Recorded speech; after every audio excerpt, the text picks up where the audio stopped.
Trav is doing good, so update for you on my eviction threat. As you can see, no eviction notice has been served because they didn't file the renewal of their business license for this whole year. It's confirmed because after being notified that they didn't put up the posting of the current licensing, and now they're sending the caseworker back to work today. The maintenance guy was here for a little bit yesterday and was here on Monday and briefly on Tuesday. And so yeah, they think that because nobody has immediately come to them and said, hey, that they think that they can sneak right back in. This is what criminal people do. They think I'm dumb. And so this video is going to be about the one and only commandment, love.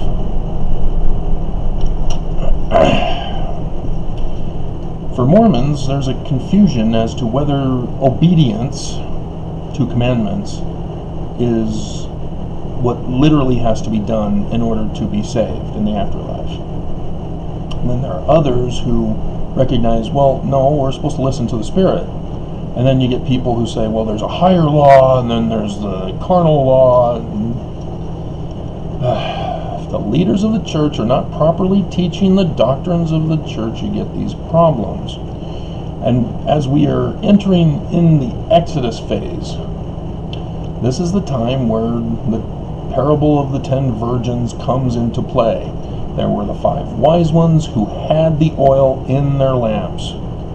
Oil represents fruit. Fruit of the Spirit is love, joy, peace, happiness, long-suffering, temperance, meekness, godliness, etc. Galatians 5:22.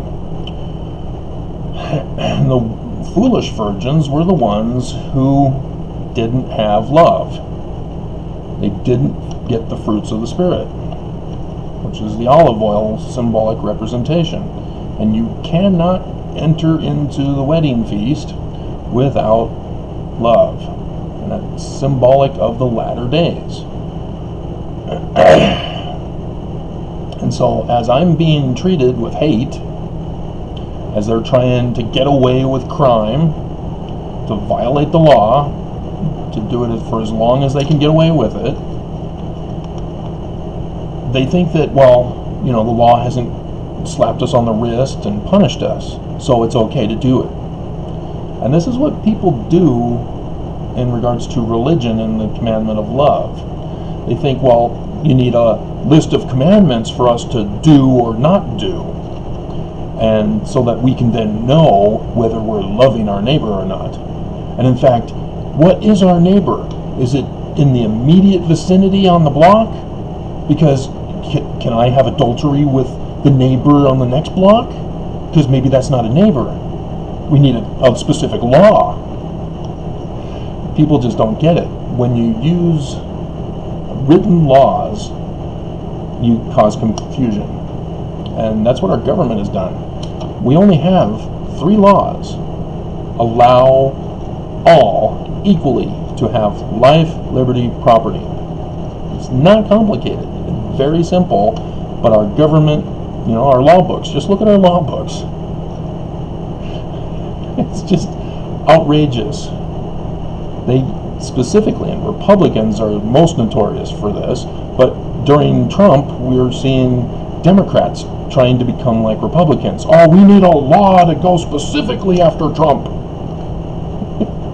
They're falling for his traps because he's exploiting this incorrect system process of needing a specific law for a specific crime. And if there is no specific law for a specific crime, it's okay to do. And that's what Trump is doing. I'm the president. I can do whatever I want. I can shoot a man on 5th Avenue. I can kill everybody with coronavirus.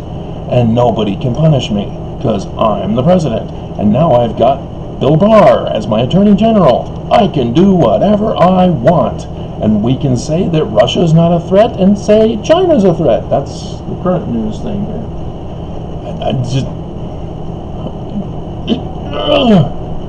No, you can't shoot somebody on Fifth Avenue and get away with it. That's taking away somebody's life. Duh. It doesn't matter who you are. You're taking away somebody's life. That's why the higher up you go, the more accountable you are to become. They're supposed to be aggravated if you are in a position of authority or trust. It's not a complicated system to design, and yet so be it. So religion, love, it's not complicated. And yet Mormons, oh, well, the prophet is the one who tells us what to do. We're going to follow him. We're not going to listen to the scriptures. We're not going to listen to Jesus Christ. We're going to listen to Benson, who's now dead, when he was an elder and not the president of the church, because he gave that talk at BYU where he said, we only listen to the current president of the church. Did you know that? Fundamentals of the Living Prophet or whatever? He wasn't even authorized to make such a commandment for Mormons. And Mormons did their traditional stunt of, oh, I've got an excuse. I've got a way out. If the current president of the church says that doesn't say that I can have sex with a neighbor on the next block, then I can have sex with a neighbor on the next block. And as we went over the church handbook when it was released, apparently we can do a whole bunch of horrifying crimes, and the church will not excommunicate people. But when women stand up and say, hey, we want to be treated as equals in the church, boom, excommunicated. Get the hell out of our church. Yeah. So incest, Satan worshiping, all perfectly fine, won't be excommunicated. But you say, hey, we're women, we want equal rights. Hey, we're blacks, we want equal rights. Hey, we're gay and lesbian, we want equal rights. Out.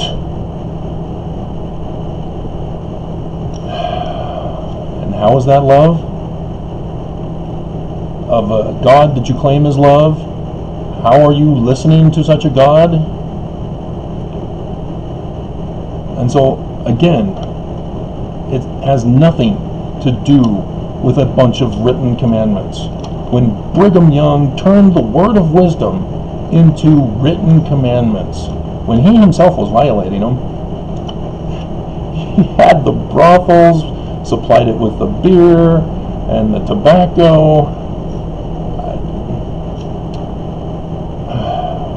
I guess he was justifying it by saying, well, Mormons can't do it, but then I'm going to sneak down every single day and get my woman and beer and tobacco, because no Mormon will be there to see me.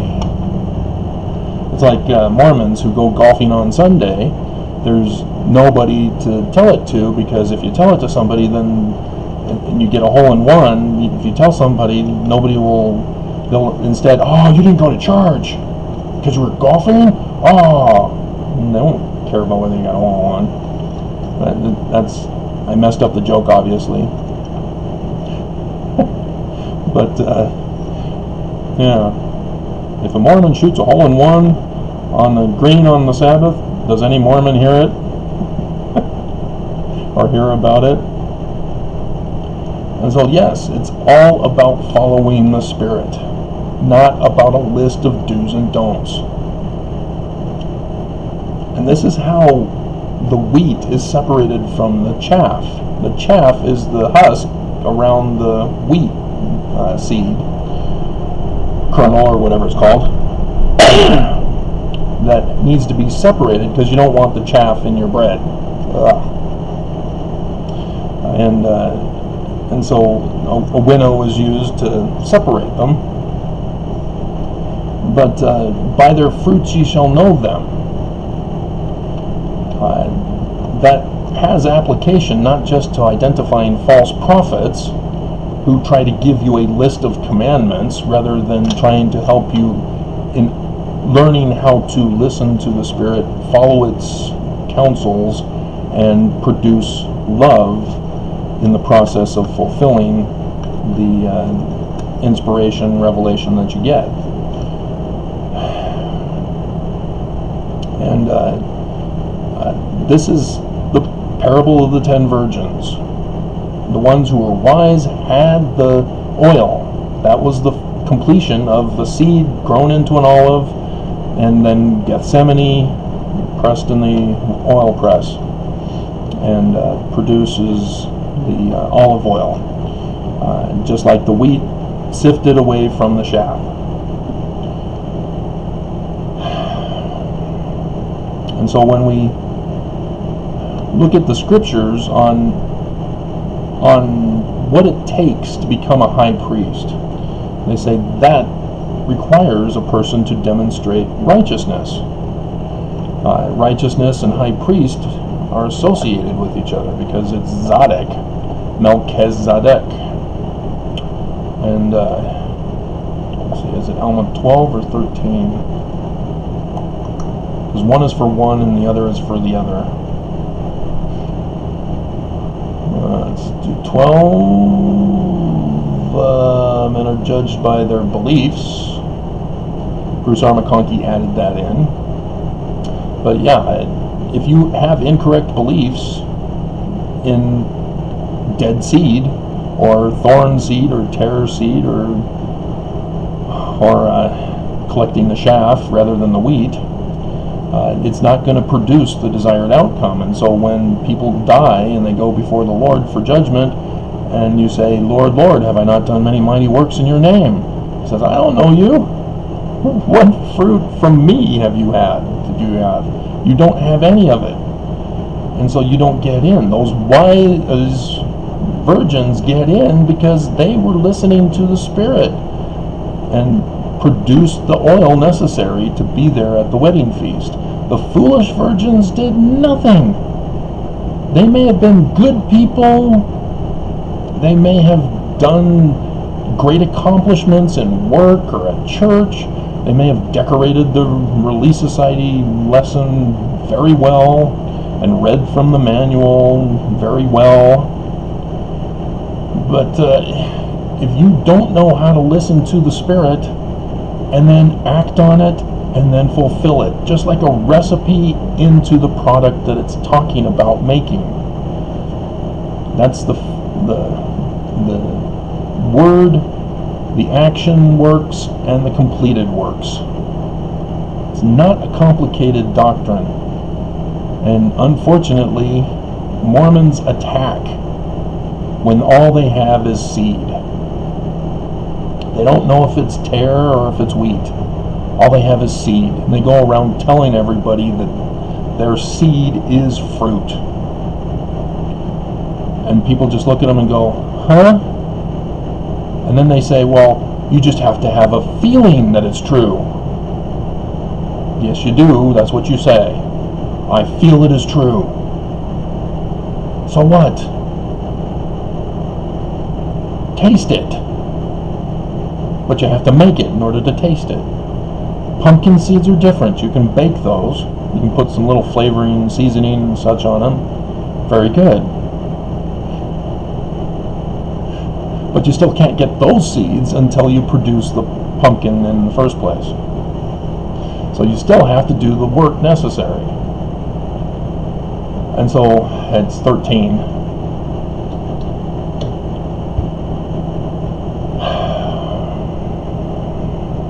And thus they have been called to this holy calling on account of their faith. Just faith? No. While others would reject the Spirit of God on account of the hardness of their hearts and the blindness of their minds. And now we get to the parable of the soils, the ones with the thorns, the rocks, the good soil, and the wayside. That's what that's referring to. While if it had not been for this, they might have had great privilege as their brethren. Let's see. Ordained after the order of the Son, foreknowledge. Oh yeah, here we go. Previous verses. And after this manner, after which they were ordained, being called and prepared from the foundation of the world, according to the foreknowledge of God, on account of their exceeding faith and good works. They're not separated. You can't just have faith in some things and good works on other things because you're obedient to a list of do's and don'ts. No, they're connected. You have to have faith and produce the works. And you don't know that they're good until you complete the word. In the first place, being left to choose good or evil, therefore they have chosen good, and exercising exceedingly great faith, and called with a holy calling, yea, with that holy calling which was prepared in accordance with the preparation and redemption of such. And so that's why Alma, chapter 32, starting in verse 28, talks about getting to the point of producing the tree with the fruit. Now your faith is dormant. And then in Ether, talking about the brother of Jared being able to not be held from without the veil. It says he had faith no longer because he knew. If the volcano is dormant, you know it exploded. It's what it's supposed to be. Sometimes it goes on for centuries and generations past, but volcanologists know all about that. So you have to have correct beliefs. You have to have oil in your lamps. You have to have the wheat separated from the chaff. And it's not wicked Mormons, but yeah, this is dividing the wise from the foolish Mormons. The chaff are the foolish Mormons who didn't produce any grains of wheat, and the foolish Mormons need to be weeded out, because it's very clear that they weed themselves out. And Alma also talks about that in chapter 3. But I go to 4 so I can catch the end of it. And 19. Now I would that you should see that they brought upon themselves, and it's talking about the Amalekites who left the Nephites to join the Lamanites. Then Amalekite rises up and takes over the Lamanites, blah blah blah. Brought upon themselves the curse. See, it's the foolish virgins who bring upon themselves the curse by being the chaff rather than the wheat, by having no oil for their lamps, or too little oil for their lamps. And so, even so doth every man that is cursed bring upon himself his own condemnation. You can't go blaming other people for what you don't have, because you knew and you chose not to get it. You chose to live on borrowed light, which was actually darkness instead of light. Or you did live on borrowed light of your parents or church leaders or whatever, thinking, oh wow, they say it's true, I'm going to stick with them. You can't do that. You got to find out for yourself. When Nelson brought up an idol god, called it our image for the church, did you think to check the scriptures to say, you know what, that doesn't compare? Or did you go with Benson and say, oh, he's the living prophet, whatever he says goes? Screw the Book of Mormon, screw polygamy, screw blood atonement, all that stuff that Brigham Young added. You know, we're bringing it all back.